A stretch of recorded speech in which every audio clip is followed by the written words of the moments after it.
Hi guys, my name is Taha. Today we are going to talk about servo motors.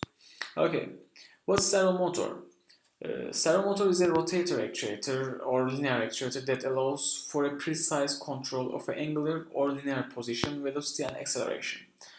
It also consists of a suitable motor coupled to a sensor for position feedback. And servo motors are used in applications such as robotics, CNC machinery or automated manufacturing. And there are many types of servo motors. The servos come in many sizes and in three basic types, which are positional rotation, continuous rotation, and linear. And positional rotation servo is the most common type of servo. The output shaft rotates in about half of a circle or 180 degrees. It has physical stops placed in the gear mechanism to prevent turning beyond these limits to protect the rotational sensor. These common servos are found in radio-controlled cars, aircraft, toys, robots, and many other applications. The other one is continuous rotation servo. This is quite similar to the common positional rotation servo motor, except it can turn in either direction indefinitely. The control signal, rather than setting the static position of the servo, is interpreted as the direction and speed of rotation.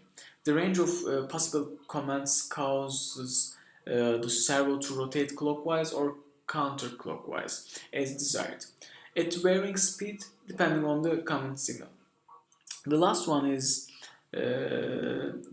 linear servo. This is also like the positional rotation servo motor described above, but with additional gear, usually a rank or pinion mechanism to change the output from circular to back and forth, I mean linear.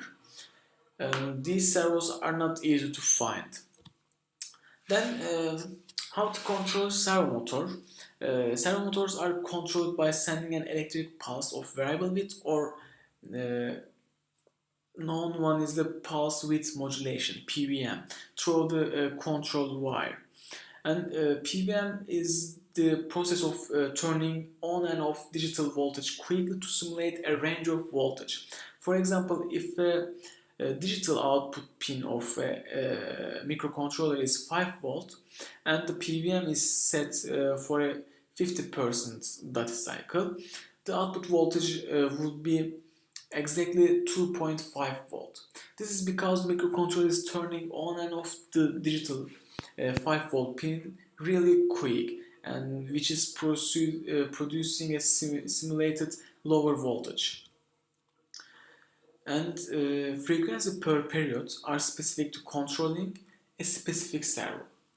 A typical servo motor expects to be updated every 20 milliseconds with a pulse between 1 millisecond and 2 milliseconds, or in other words, between 5 and 10% duty cycle on a 50 Hz waveform.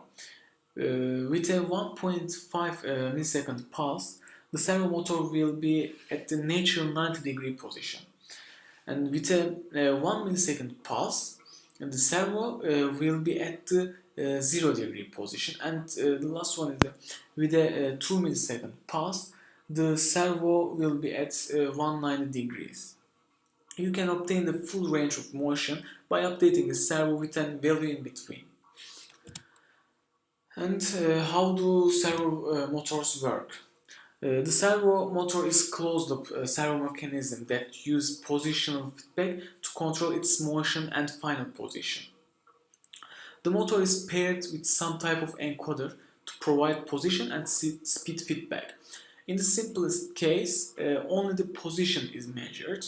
The measured position of the output is compared to the command position, I mean desired position, which is external input to the controller. If the output position differs from that required, an error signal generated, which then causes the motor to rotate in either direction as needed to bring the output to appropriate position. As the position approach, the error signal reduce to 0 and motor will stop. That's all. Thanks you guys for listening.